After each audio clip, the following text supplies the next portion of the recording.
Saturday sees Ipswich Town FC Women make their league bow at Portman Road, and to mark this major milestone, I'm taking over the Prematch Show and putting our resident women's football expert Rich on the spot to inform us all here on the Blue Monday podcast.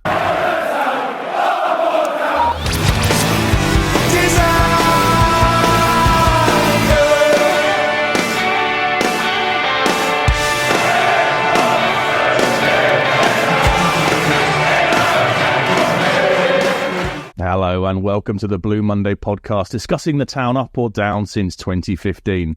I'm Seb Brown and welcome to the Prematch Show, usually live, but this week things are a little bit different, so we're doing a pre-record ahead of ITFC Women versus Chatham Town at Portman Road on Saturday. As always, we're brought to you in association partnership with our good friends at the Greyhound Pub in Ipswich.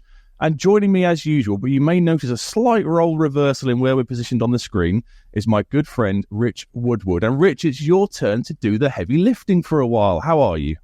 I'm good, mate. This is really weird. I hope this is weird for everyone else watching and listening on podcast as it is me just sitting here. I think I described it before as like when I hosted Ben, like when your mate drives your car for you, get us on the insurance and drives your car. I was like, I shouldn't be in the passenger seat. This is weird, but yeah, I'm so buzzing for Saturday. I hope a lot of people are. And as always, mate, we're here to enlighten people, and there'll be a lot of people that supported the team from afar, but don't really know too much about them. So I'm really excited to share some bits of insights to enable people to enjoy the game even more if they're going on Saturday. It'd be my pleasure to do so. It's quite nice for a change. You're doing the heavy lifting, and I can sort of sit here and just do what you do every Thursday at 8 p.m. and maybe click a couple of buttons and just sit well, back. You're not even clicking buttons, are you?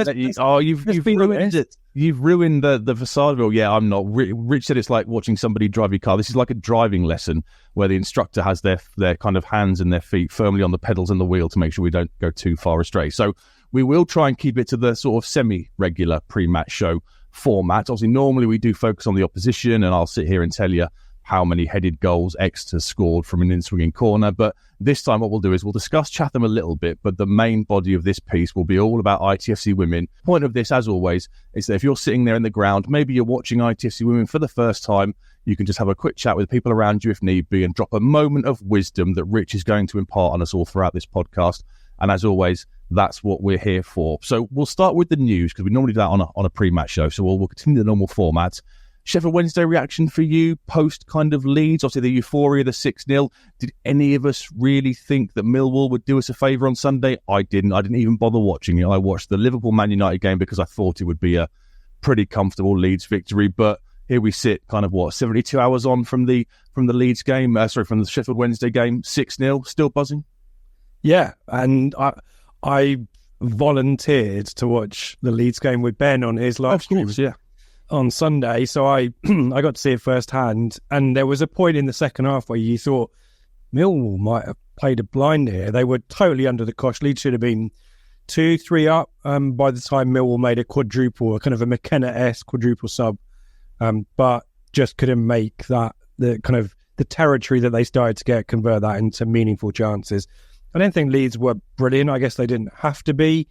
And probably the narrative is kind of similar to the Sheffield Wednesday game, in that you've got a team looking to get away from the bottom three. Millwall doing a much better job of it than Sheffield Wednesday, we need to add. And Leeds have just concertinaed up all of the teams in the top three, at least. We know Southampton a little bit further behind, games to play. But Leeds on top now, and on top by one goal, I think it is, isn't it? And yeah, it's really fascinating and really nicely poised. And Leicester obviously got dumped out of the FA Cup. No real shame losing to Chelsea, albeit a red card in there as well. So, but yeah, it's I think probably the reaction that we needed after Cardiff, wasn't it, as well? Yeah, totally agree with that. Are you glad there's a 2-week break? Normally I love the games coming thick and fast, but I'll be honest, I don't mind this kind of period of reflection before the busy Easter period. Are you not a fan of the international break, so to speak, but are you glad we've got a little bit of respite, and we've got a couple of bodies who are maybe got injury doubts, so we can look to get them back on the grass, tick before the games come thick and fast? Are you happy for the respite, or would you happily go again this weekend if it was on the table? I mean, I hate international breaks generally. I'm not a big fan of international football. I'm kind of a kind of a fan of England when it comes to panini stickers and football shirts, and we'll talk about football shirts in a second, won't we?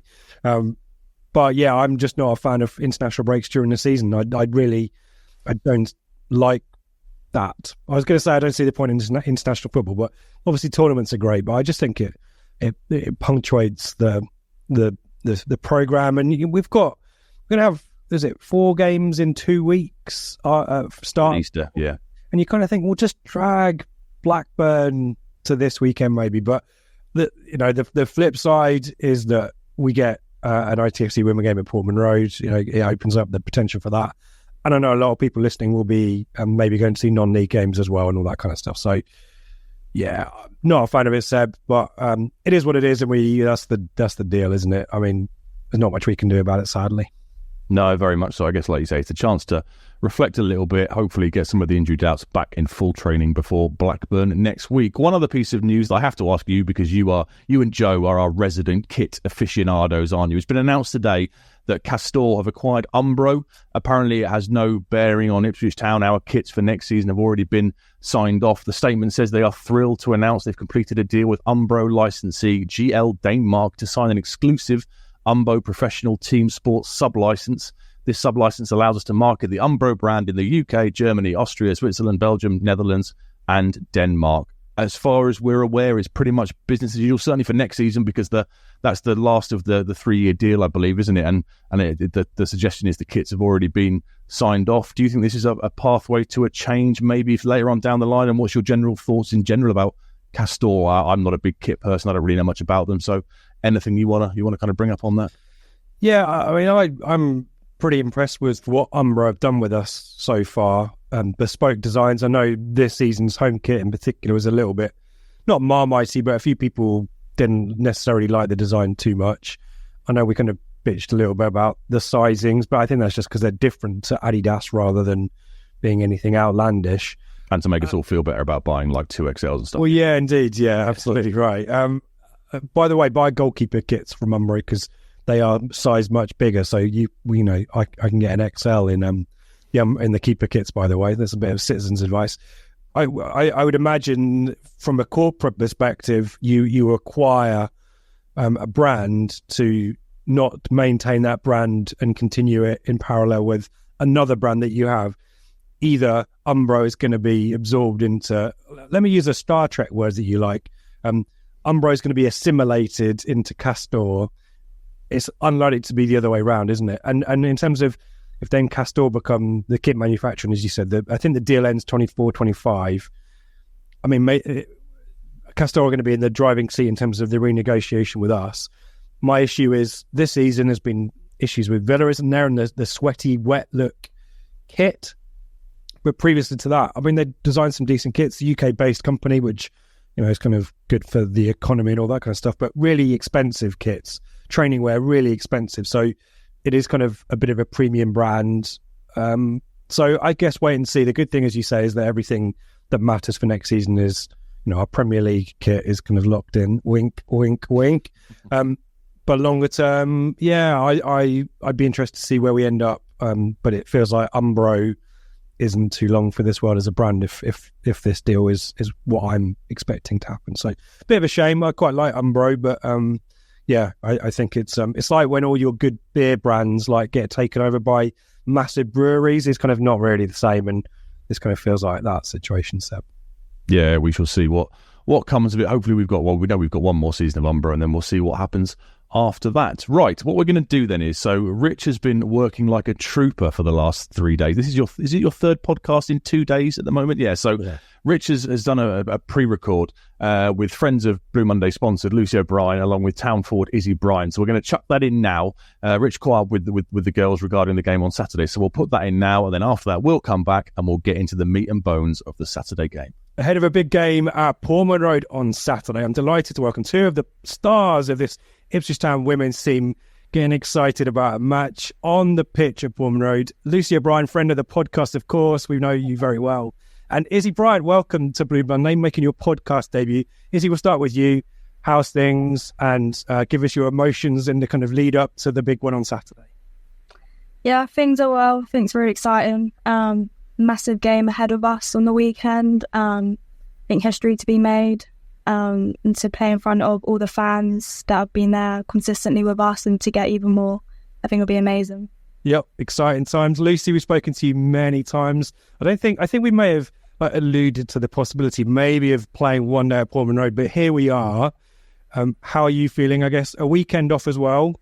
Is that a good thing or a bad thing? I'm trying to remember your answer last time. Very professional. I think you wanted games, didn't you? But a weekend off nevertheless. Yeah, I mean, I'm a bit in between. I don't mind a weekend off. I think it's a great opportunity to, get a bit of rest, both physically and mentally, ease a few niggles that we might have, but we all love playing matches. So yeah, always gutted when I wake up on a Sunday and I realise that we don't have a game. But yeah, I think it's been a bit different this week, obviously knowing what's ahead of us. But yeah, we're all so excited to hit the ground running this week ahead of such an exciting game at the weekend. Yeah, talk to us about the season so far. Probably, a result last time against Portsmouth, a team that we want to be scrapping with for the top spot, and sadly didn't go our way. But lots of positivity, and then an FA Cup run as well. Give us your take on the season to date. Yeah, I think naturally it's not been as good as we'd hoped in terms of outcomes, but I think some of the work that we've done on the pitch, some of the work we've done in training sessions, some of the passages of play that we've put together, I think it's probably the best that we've managed to do since I've been at the club. So I think, in terms of the work we're doing, the progress we're making, I think it is all really positive. And I think, yeah, the club Ipswich at the moment is such a positive club to be at, both with the men and the women, the way it's progressing, the hopes that we have for the future. And I think, it's fine margins in football and not quite hitting what we want to yet, but I think everything is there to kind of set us up over the next few seasons to really have some success. Yeah, the wrong end of some worldies in really marginal games has just been really unfortunate, but a good result at Plymouth a few weeks back as well. We'll talk more about the Chatham game as well, because obviously did pretty well at Chatham's place, didn't we, earlier in the season as well. But Issy, it's weird to kind of describe you as a January window signing, but you're a January window signing. Back from the United States as well, where you've been playing college soccer, I guess. Is it college soccer? Is that how I describe it? Football. College football, they good. Furious as we want. But how's that experience been for you, and then coming back into reintegrating into the squad in January? I think the experience was amazing. I think it's exactly how it's described in the movies. And there's something, I loved every moment of it. And I'm glad I did it. But I just don't think I could have done that 4 years. I think I just needed that time to work on my own stuff, mentally and physically, get fitter, get stronger, work on specific things in the game. So I can come back to a better level of football and keep up with Ipswich with how they're progressing as well. And I hope to say that I've kept up. And now, my focus is back on Ipswich again. I knew I was going to come back eventually. Good stuff. And are you used to playing in front of decent crowds? I know that US college sports generally gets good crowds. Did you? The numbers that we're hearing about at the time of recording is about 7,000 for Saturday. Did you get a similar kind of experience in college football as well? Average is about 900,000 okay. for our games, but yeah. Okay. But used to maybe a little bit more than maybe we get at the AGL, so good experience there. And coming back into the group as well, has it been like you've never been away, or a little bit of change, some new faces to get to know?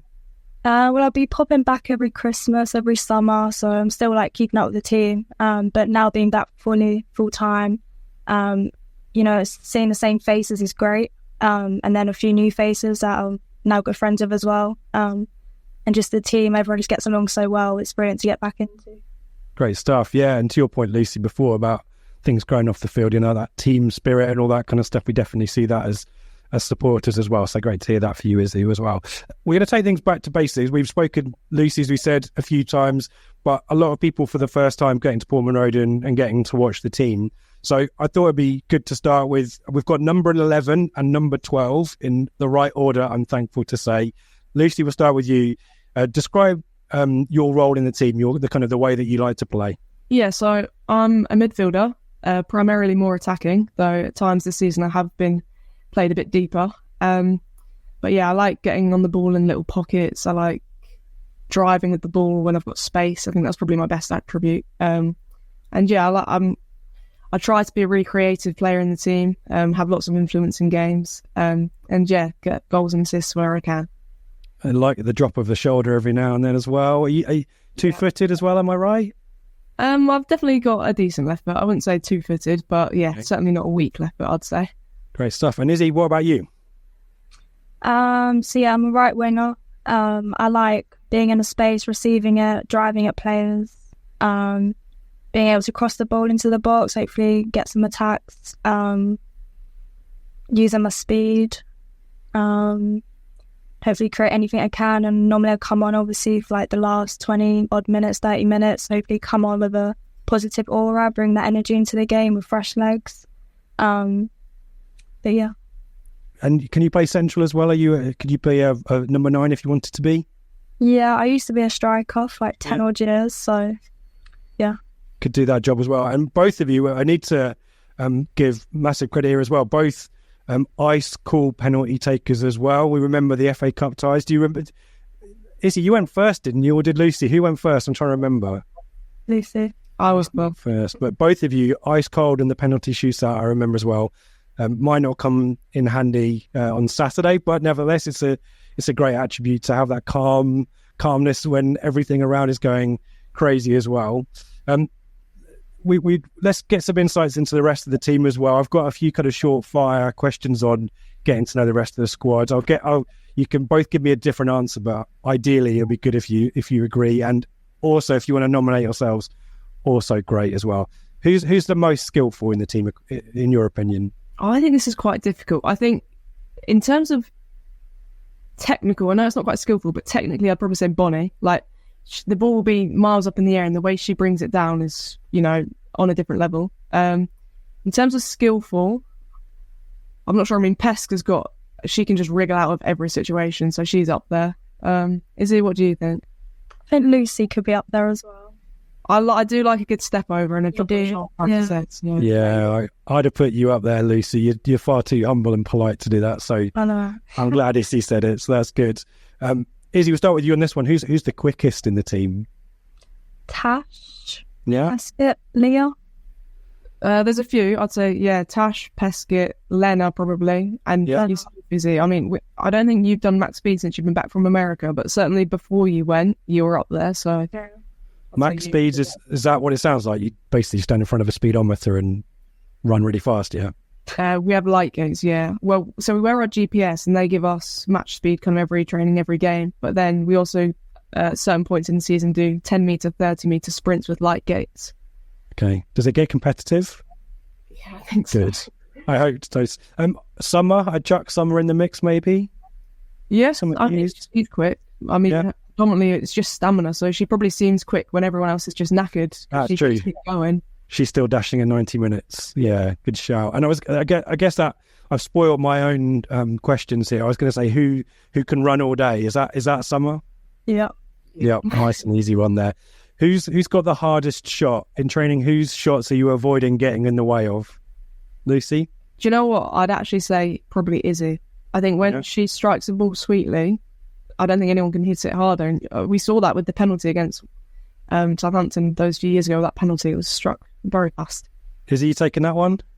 Yeah, also, I think Evie Williams, she's got a hard strike on her, Bonnie. Yeah, nice. It's 1-1 as well, which is good. I'm trying to keep it all square here. Who's getting stuck in? I think there's a shout out for someone we mentioned already, but yeah, is the ball's dropped in centre midfield? It's a bit of a crowd. Issy, who's jumping in there and winning the ball back or kicking some people out of the way maybe? I think Bonnie can definitely get physical in the middle. She's quite a hands-on player. Yeah. Lucy, help me out. I don't really know who else. I'd say Bonnie and Kyra, both the number 4s. They have that ability to just come out of a melee with the ball and you're not quite sure how. But then in training, do you know what? I'd actually say Abby Smith. When she trains, she is just going to go for the ball and she will take you out while she's at it. But we love it because her intent is so good. Yeah, you can't practice that. You just got to keep it sustained. So yeah, training or not, get stuck in there. Who's got the best goal celebration? I think if producer Ross is here with his camera, you all run away from him. But who's got the best goal celebration? You've scored a few. Have you? What would you do? Have you got Alan Shearer hand in the air or a little bit of a dance? What's going on? I don't normally celebrate. No, just can't. It's like, what do you expect? That's what I do. To be fair, when I was in America, I did do the cup of tea. Okay, the Alex Morgan. Yeah, nice. I like the reversal of that. Lucy, we've got a photo that you've signed for some of the Friends of Blue Monday guys from the Northampton game. That's quite calm, measured celebration. You don't get too excited, do you? No, I think for me it very much depends on the game, how it's going, and also the opposition. And I think, an occasion like Saturday, if I was to score, I would probably go a bit crazy. But I think, normally I'm a bit mellow with it, maybe just a fist bump here and there. Yeah, a little bit of that's what I do. I score goals. To your point then, Lucy, let's finish this with this one, and I think I know the answer. Who's going to be the most up for it? Who's going to be most buzzing to walk out on the pitch at Portman Road on Saturday? To be honest, I think all of us. I think we're all so excited. I mean, you've probably got the ones who've been there a bit longer. So Tash has been there obviously so long, so she'll probably be well up for it. She probably dreamt of playing at Portman Road when she first played for the women's team back in the day. I would say EK. If she gets the chance to play, then she'll definitely be up for it. She's going to pitch invade anyway, isn't she? I reckon so. But yeah, I think we're all so excited. We're all going to be really up for it. Yeah, is he anyone that you want to lob into the mix? We've got Tash and EK, but it sounds like all of you are pretty excited about Saturday. I know Lucy's very excited. Is she? Yeah. She'll be so good. I think we're all busy. Yeah, good stuff. Well, that's exactly how it should be. I mean, to that point, Izzy, just give us a sense from the player's perspective of how significant it is for the club to kind of demonstrate support for you by letting you play at Portman Road. It must be something that you've dreamt of, as Lucy said, and for it to actually happen now, it must be really exciting. Yeah, I think it's something that, there's that whole thing of that we want to play in the stadium as well. Like, we watch the men's and Date's playing it every week. So be able to do that, I think also inspires young girls and Ipswich Academy girls, like an aim for them as well. And having that aim to play in stadium, play in front of big crowds, and the aim is to get the biggest crowd that we can and entertain on the day. Great stuff. And Lucy, we're going to talk about how integrated the club is, kind of the men's setup and the women's setup. This just kind of further establishes the fact that we're a one club, many teams, one club kind of situation. There's a lot of support for the women's game, and playing at Portman Road is a big example of that, isn't it? Yeah, it's fantastic. I think, just even since I've been at Ipswich, the 4 years now that I've been here, I think we've seen such a growth in everything that the women's team is provided with, from training to games to facilities to nutritional stuff. I think all of it is so positive, and Portman Road has been spoken about for probably a year or two now, and obviously with the pitch last season it wasn't in the right state to accommodate an extra game, and that's understandable, but obviously they redid it over the summer, so it was spoken about again, and I think there's a bit of excitement. And then when we found out, I think we were all just really pleased that the club were again showing their kind of plans to further facilitate the women's team going forward, and the aspirations the club has for us is really high, and it's nice to see it being backed up with opportunities like Saturday. Yeah, great shout. Izzy, we're recording this at the start of the week, but the club have recently announced 7,000 tickets sold, obviously open for a lot more, nudging up towards that 10k number if we can. Obviously, the season continues after Saturday. Are you hopeful that a lot of people turning up at Portman Road on Saturday will spill over into games at the AGL as well? Because it's a great day out at Felixstowe, isn't it? Yeah, I think it's going to get a lot of people interested. And I think a lot of people are going to be like, they're a very good team. So yeah, I think it's a brilliant opportunity to sort of showcase ourselves and prove our worth, and hopefully, just make ourselves look good, like we are good, and just showcasing that. Yep, and the fans make a massive difference, don't they, as well? We mentioned the drums, whether they're your cup of tea or not. That's a conversation for another day. But in terms of where the team wants to get to, it's not going to be games at Portman Road every week, but it would be great to get 1,000 people plus into the AGL, wouldn't it? And really get behind the team. Yeah, definitely. I think it'll be great. I think having that energy from the fans, it boosts us as well, and it'll help us play better, and we're playing for them as well. And then again, the ones that have been there since day one, that's still there now, and then hopefully just growing the fan base will be brilliant. And you talked about inspiring young kids as well, boys and girls. Mm-hmm. That's something presumably you're really excited to see grow as well. Yeah, 100%. Yep. Lucy, there's 4 games left to go at home. What's your kind of hopes and aspirations for the rest of the season? We'll talk specifically about, we'll end with thoughts on Saturday's game, but what are you hoping for the rest of the season? I think we're all just really trying to give a good positive account of ourselves. I think naturally we were a bit disappointed with the way the season kind of unfolded, and not being in a title race. Well, we're still in it mathematically probably, but realistically probably not. So I think, trying to finish the season as strong as we can, really kind of set ourselves up hopefully for a good season next season, and then also just using the next 4 games to develop in training and in the games, both on pitch, off pitch, really putting lots of work in, so hopefully put us in the best position going into next season. And do you want to talk about the importance of the fans at the AGL? Obviously really great to get as many people as we can to Portman Road on Saturday, but the season continues at the AGL and some away games as well, which are not too far away, places like rugby and stuff like that. How big is it a psychological boost when you turn up at away days or at the AGL and there's Ipswich flags and Ipswich fans there for you? Yeah, I think it is massive. There is that saying, the 12th man or woman, and I really do think it is a thing. When we've gone to games away before, and I think of Newcastle away all the time, they had 3.5 Newcastle fans and they were all cheering them on in the last few minutes, and it really does kind of take a mental toll on the team that don't have the support. So on the flip side, when you do have that support, it can be a massive gain. I think our fans at the AGL this season have been brilliant. You and Megan's dad on the drum as well, with all the singing along, it really does help. Like Izzy was saying, hopefully this Saturday is a great chance to inspire some new people who might not have seen us before. Hopefully get some more numbers at home, and then, build on the incredible away support that we already have. Yeah, good shout.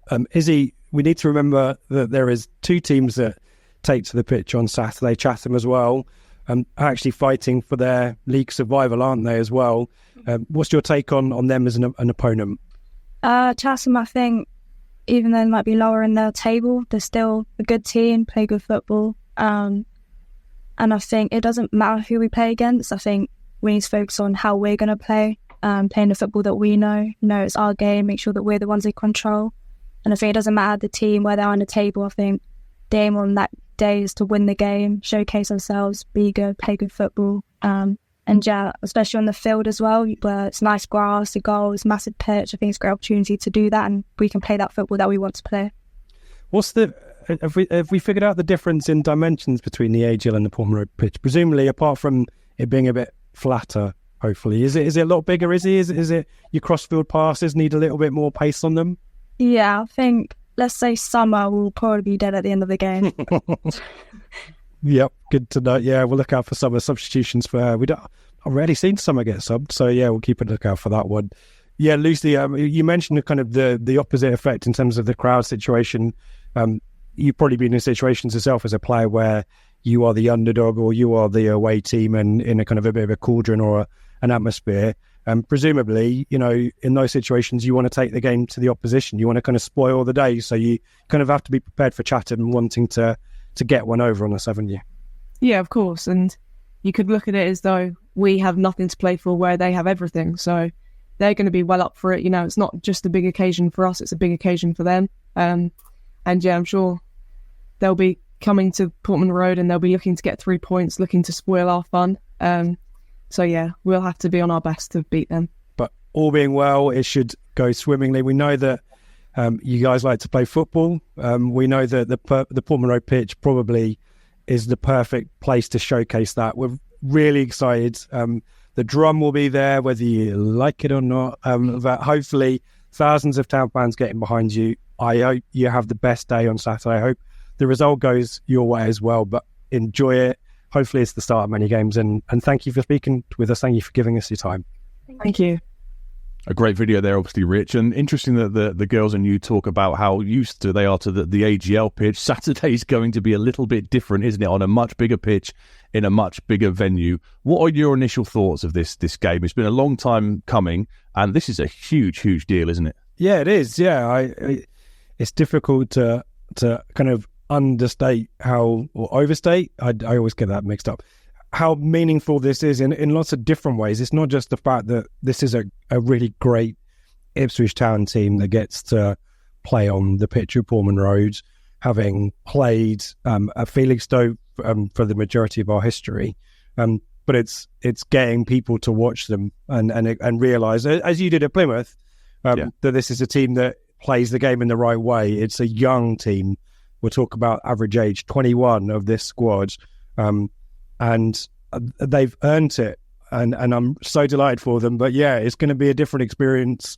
There's a little bit of undulation at Felixstowe. Definitely the quality of the grass not so great. Not to badmouth Felixstowe, who've been really great hosts, but yeah, it's actually quite a different challenge, isn't it? And you kind of wonder, are they going to have to change the way they play maybe to kind of deal with a longer, wider pitch? It's going to be interesting. Do you think the AGL, obviously the women's team have played at the AGL for so long now, do you think that goes in their favour? Sometimes I've personally never watched them at the AGL, but is that sort of familiarity and that pitch, is that part of their arsenal, so to speak, when they get sides coming in? And I guess maybe the game at Portman Road might be a little bit of a leveler. They'll lose that natural home advantage. Maybe against, I mean, again, no disrespect to Chatham, who we're going to talk about, but probably a team in the type of form that you'd want to face at Portman Road for kind of an exhibition match like this. I mean, it's a league match. We need to make that clear, but Chatham are really struggling, and we'll talk more about that later on. A game against Portsmouth and Oxford, hashtag, you're right. It might be that the familiarity of the AGL, it's a competitive advantage that they lose. And I think that's important as well. A lot of people have been talking about, let's get them into Portman Road and all that kind of stuff. And I think to grow the club, to grow the fan base, particularly longer term, Felixstowe is not the right place to be. But actually for games that matter, particularly against the better teams, FA Cup ties against higher league opposition, bringing them to the AGL, really tight. I mean, if you think Portman Road is tight compared to other stadia, the AGL is another level. You're right there. You can hear the players talking. You can talk to the players, whether they like that or not sometimes. The drum gets heard. It's a very different experience. So, I think Saturday for me is kind of more about making a statement about the future direction of the club. But we're back to the AGL end of the month, April time, and still have games to play there. And it'd be great that folk get down there and they'll see a different experience, certainly. What we'll do is let's talk Chatham briefly, and then I'll hand over to you to kind of give us a complete lowdown of the ITFC Women's team, because you are obviously the expert. So Chatham were previously Gillingham Women. They're not affiliated in any way to the men's side. Finished 7th in the league last season, so a much better kind of time out last season than they're having this year. They actually did beat Ipswich Town Women 2-1 at the AGL in August 2022. Town won the reverse game there in March 2023 as part of their 10-match winning run towards the end of the season. They are affiliated, no affiliation to Gillingham, like I said. They are affiliated to the Chatham Town men's team, who play in the Isthmian Premier League. They're second in the league. They're a good bet for a playoff spot. That's all you're going to get, I'm afraid, on the opposition this week. And now the main body will be discussing ITFC Women. So, Rich, talk to me about this season. A couple of years really challenging towards the top of the season, maybe a bit more of a transitional year this year. How are they currently doing? One of struggle. Joe Sheehan is openly talked in a couple of interviews that the club have put out through Town TV. A change of personnel. I think he described it as 550 collective appearances for the players that departed the club in the summer versus 20 appearances for the players that came in. So it was always going to be a bit of a changing of the guard. We mentioned that the youth in the team, actually players that have been featuring for the club for quite a while, are still 20, 21. We spoke to Lucy and Issy Bryant, both under 20. Summer Hughes around that age as well. Eloise King, a name that a lot of people will be familiar with. She's only 21. Maria Boswell, captain's only 21. So this is a young team. I think probably the rest of the league, for lots of different logistical reasons that I think we've spoken to Joe Sheehan about on the podcast. I definitely recommend checking the chat out that we had with Joe earlier in the year. For lots of reasons, teams who are doing much better in the league this season have been able to recruit that experience, and we just don't have the players between the age of 25, 28, which are kind of peak players. So it is a very young squad, and therefore in marginal games where there's a bit of physicality, we've dropped points just because that experience, that now sometimes being a bit streetwise, it is third tier football. There are teams, and I would probably describe Chatham in a previous incarnation as Gillingham as a very in-your-face physical team. and we are very much about the fundamentals. We play the Ipswich way, and sometimes I guess you could question whether that's naive against certain teams. And Portsmouth, for example, last time out 4-2 defeat, just bullied us really. And I think the team will be better for the experience of this season, but it's a 5th place at the moment. Hopefully it'll be slightly higher. A 5th out of 12 teams in the FA Women's National League, Southern Premier League. We've won just over half of our games, which is good. Only drawn twice, but lost 5. But plus 30 goal difference. So when we're on our game, we put teams to the sword, and hopefully Saturday will be an instance of that. But form very patchy in the last 5, two losses, 2 wins and a draw. We've already touched on Chatham and explained kind of how they're not having the best of seasons. They currently find themselves second bottom in the league. They're winless, aren't they? Played 18 games, haven't won a single one so far this season. Is it London Bees that are below them in the league? There's 2 winless sides, aren't there, in the league this season? Their recent form, they've lost 4 of the last 5. They drew last time out, but they took MK Dons quite close recently, didn't they? Yeah, they did. Yeah, Dons needed a 92nd minute winner, and they've been a pretty decent. MK have progressed this season, and that draw, by the way, was the kind of bottom of the table clash against London Bees, by the way. So a 1-1 draw there. So they at least got a point off each other. But yeah, Bees have only got 3 points. That's 3 draws. And Chatham, yet to taste victory. 6 draws they've got so far. And 2 sides go down, don't they? So they're both banging relegation trouble, aren't they? Yeah, I guess Bees have already gone, but actually Saturday could be the end of Chatham at this level as well. It's crazy to think, because last season the Gillingham team that they were before in their previous incarnation were pretty solid, good mid-table outfit, and to see them now, a lot of turnaround, a lot of issues off field. The affiliation was quite late in the day as well, managerial changes, etc. But essentially, I think it's 11 points to 10th with 12 to play, including Saturday, which means they need to win all of their games and hope that Billericay or Plymouth lose all of theirs. And let's be honest, that's unlikely. So a Town win, I think, pretty much makes relegation inevitable for Chatham on the weekend, which is kind of a sad outcome for such kind of a positive situation for Ipswich. Very much so. I mean, talk to us about the last time out then. So obviously it was a chastening defeat, and maybe to go away to Pompey are top of the league for the fans who might not necessarily follow the women's game that close. Yeah, Pompey are probably going to go up. They're 5 points clear at the moment, having played a game less than # in second. They've only lost once all season. It's kind of Ipswich Town 22-23 kind of form for them.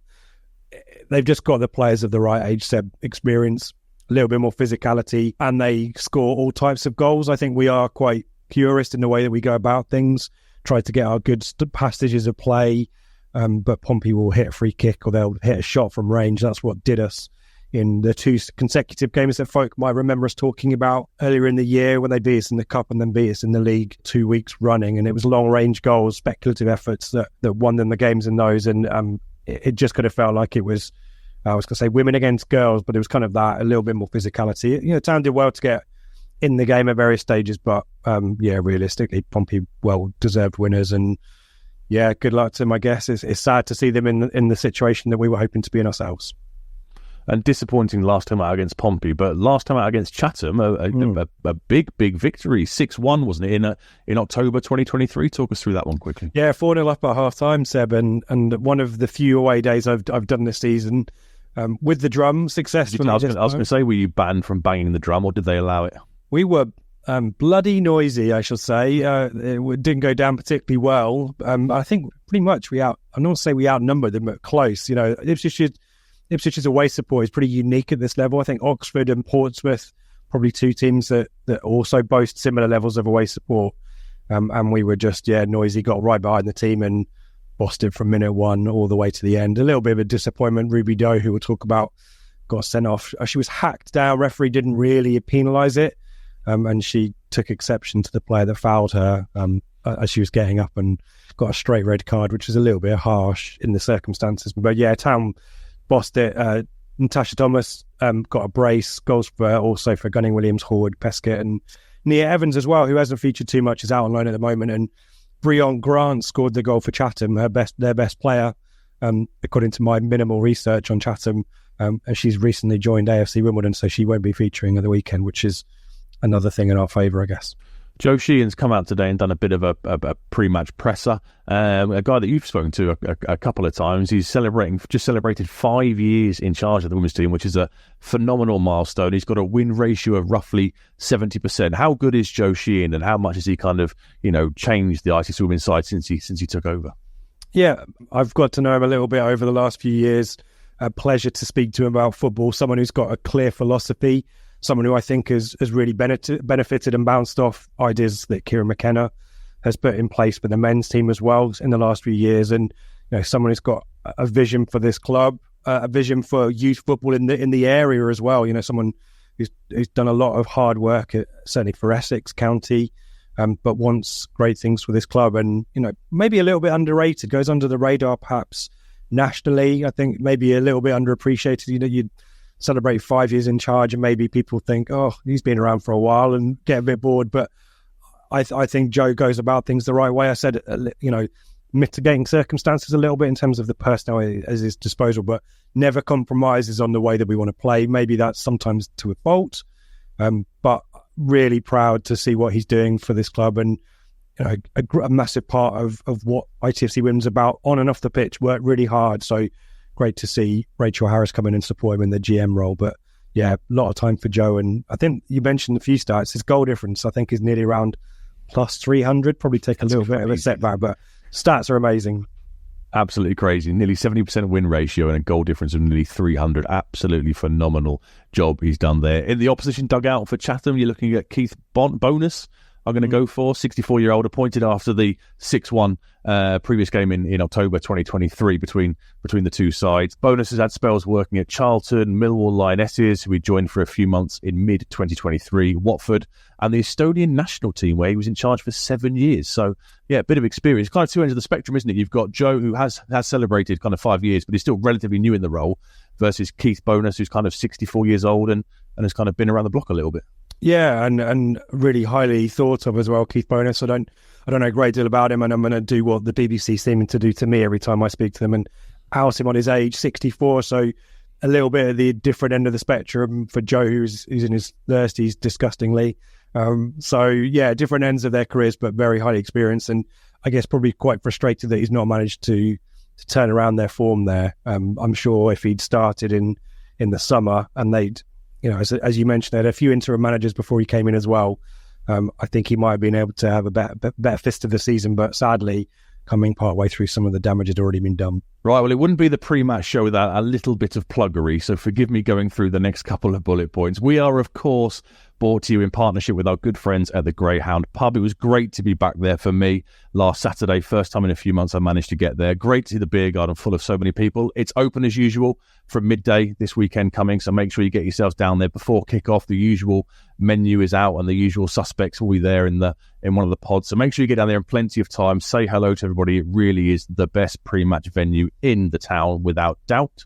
Especially landlord Dan, whose birthday will be on Saturday. Oh, there you go. If you see Dan, wish him a happy birthday. We sung a happy birthday for somebody last week, didn't we? So maybe somebody can continue that trend going this week. NordVPN, as always, we are brought to you. We have a partnership with NordVPN. There'll be a description in the link below. I don't really understand what this stuff does.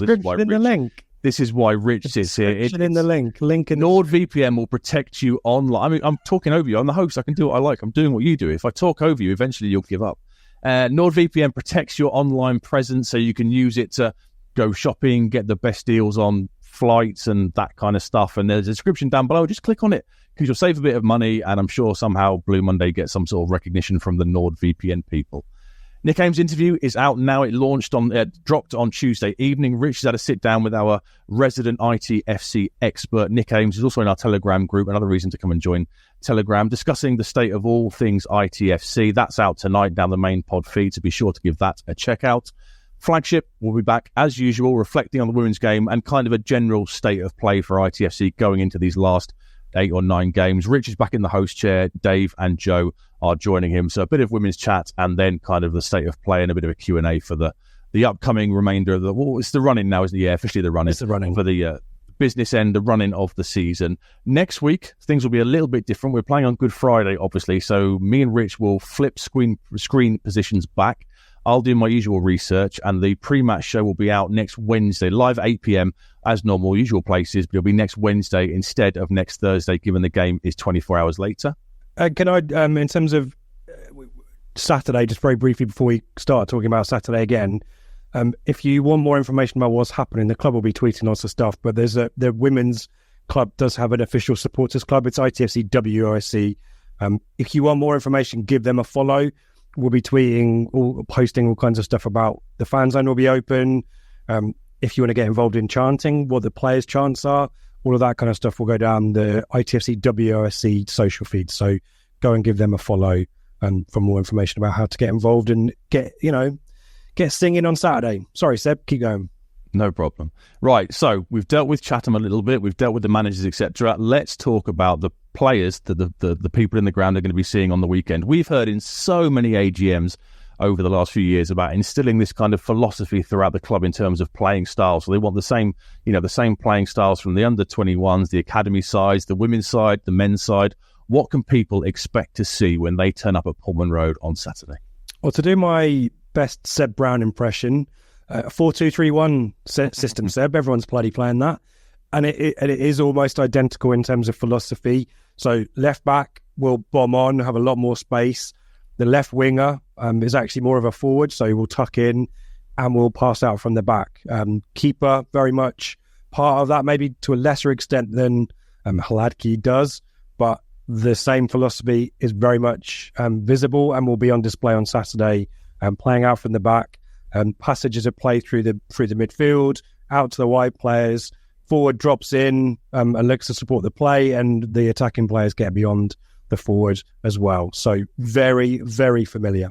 And who are going to be the star players to keep an eye out for? Give us a rundown of who you think either will play or who are the names to really look out for. I mean, from my very brief kind of time watching, I went to the Plymouth away game a few weeks ago, and for me, Sophie Pesca really stood out that day. Natasha Thomas, we always know, gets the headlines for all the goals, but who are the key players to look out for on Saturday?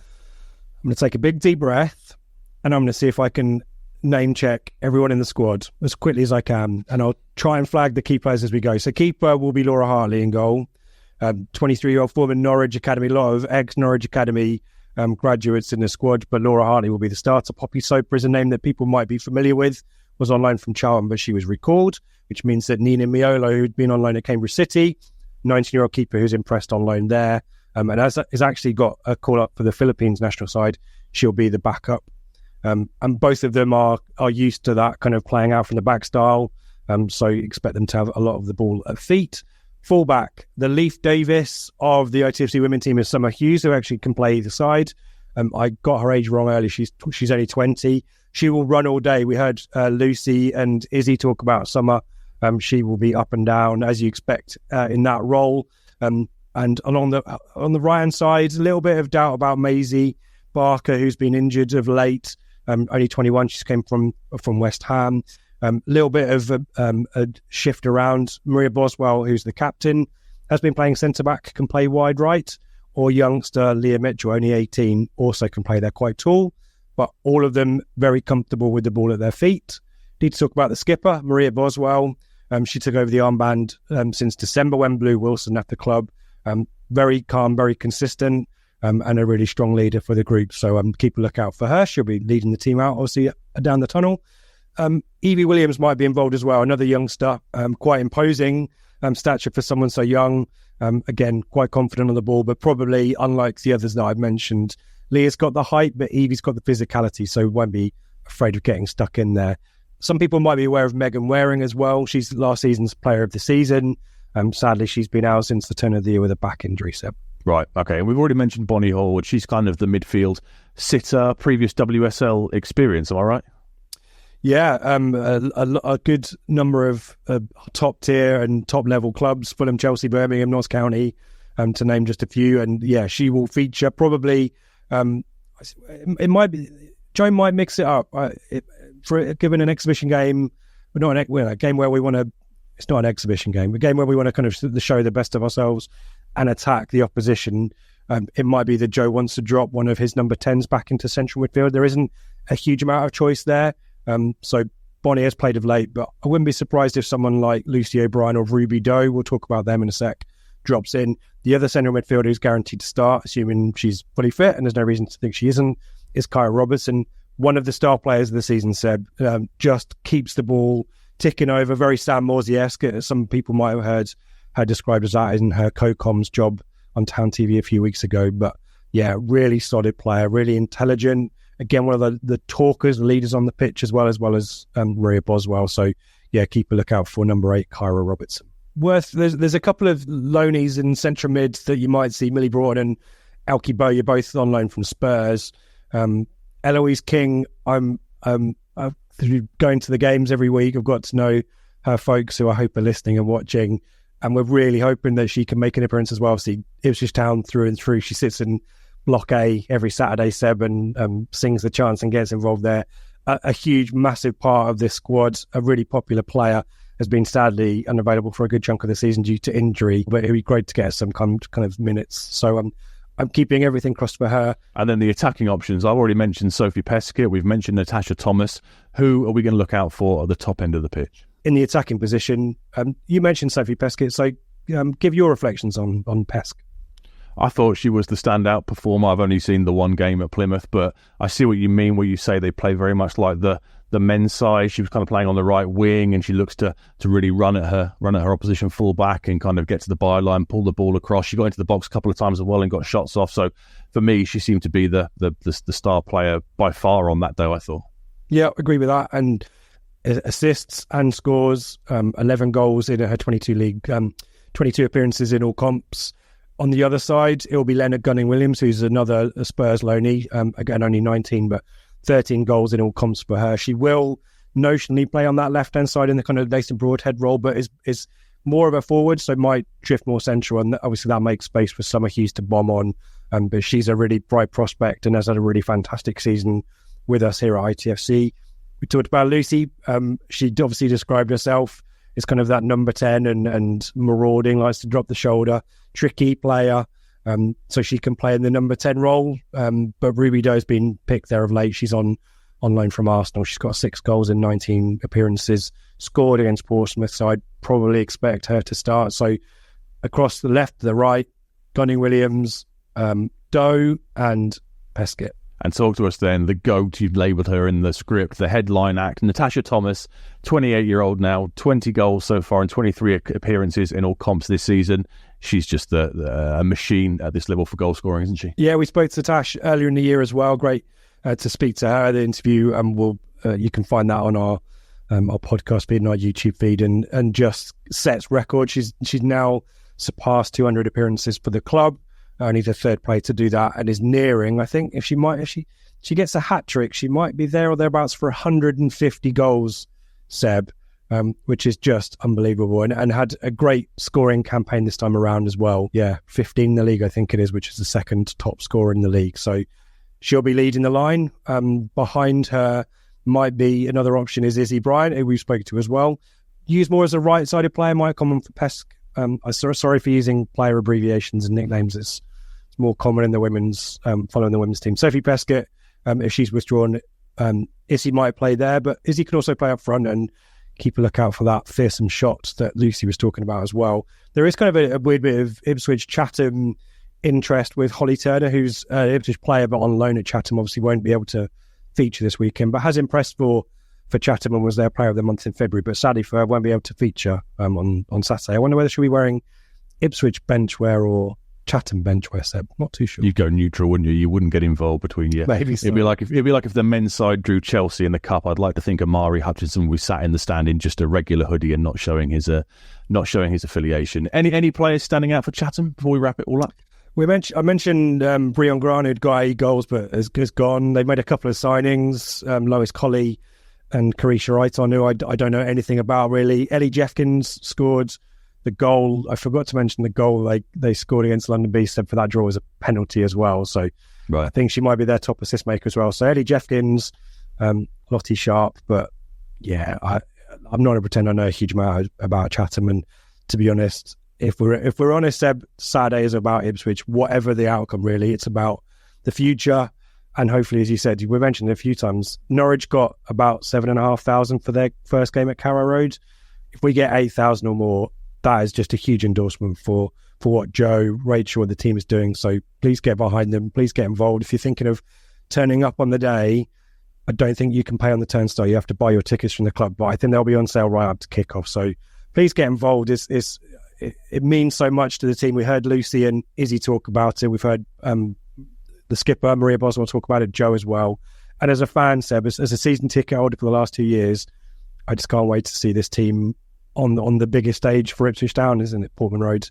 Something we all dream of. So I'm excited for them, and I'm excited to bang the drum and make a load of din in support of them as well. It's phenomenal. It's been a long time coming. It's been discussed for the last few years, and there were issues with the pitch previously, and Mark Ashton was always very transparent in the AGMs and said, as soon as we get a decent pitch, we'll look at doing it. And that moment has now arrived this coming Saturday. And I think it's a brilliant occasion. 7,000 tickets sold so far is really good going. Of course, we will beat that lot up the road, obviously. We'll be going for over 8,000. And like you said, it's a real chance now for people who've probably never seen the women's side play, probably have no idea what to expect. Hopefully they can go along now, enjoy themselves, and that will then see a bit of a boost for whoever the next game is at the AGL in a couple of weekends' time. It's going to be a brilliant moment for the girls, and obviously we wish them the very, very best of luck. I think that just about wraps us up. Have you got anything else you want to add before we do the usual pluggery and sign-offs? Thank you for hosting so eloquently, so well. Apart from when you corrected my grammar, yeah, brilliant. Apart from when you called them Chatham and Herrings, whatever it was. But no, really enjoyed that. I hope folk have found that useful as well. If you want to find out more, as I mentioned, the Women's Official Sports Club, give them a follow on socials. Telegram, we actually have a women's subgroup as well, chat group over there. A lot of good discussion there. And you can still get tickets for the rest of the season as well. So MK Dons, I mentioned, 7th of April, Sunday, 2 p.m. at Felixstowe as well.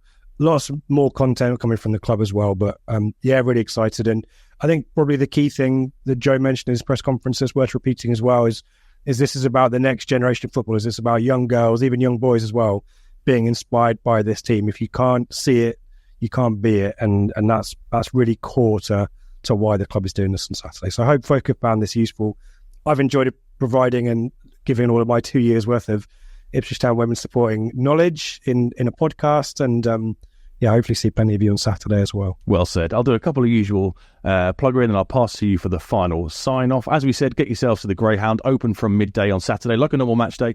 Get yourselves down there to the beer garden for some food and drink before the match. Get yourself a NordVPN to protect yourself online and cover up your IP address for whatever it is you want to do on the internet. Flagship back on Sunday night with Rich back in the host chair, Dave and Joe. Bit of a roundup of this game coming against Chatham, and then a State of the Union kind of thing for ITFC going into the last few games. Join ourselves on Telegram. As Rich just said, we have an ITFC Women's group, which if you're like me and you're kind of following from afar and you can't really kind of, get to grips with getting there on a regular basis and wanting to learn more about it, it's a great little group to be part of. Nick Ames' interview, one of our Telegram group, is out now. Get yourselves along to our YouTube feed, see that. As always, give us a like and a subscribe on your, give us a review on your podcast app of choice. I can't wait to go back to sitting in the contributor. It's not easy, is it? No, it's horrible. I hate this. This is rubbish. I'm never doing this ever again. I'll let you do the final bit as well, because you did it last week, didn't you? And no, you have to do it. No, it's ITC Women. You do that. So right. I will say goodbye. Thank you to you for your research this week, for doing the script. It's a welcome week off for me. Thank you for that. And I will let you take us out. Thanks everyone for watching. Come on, you Blues!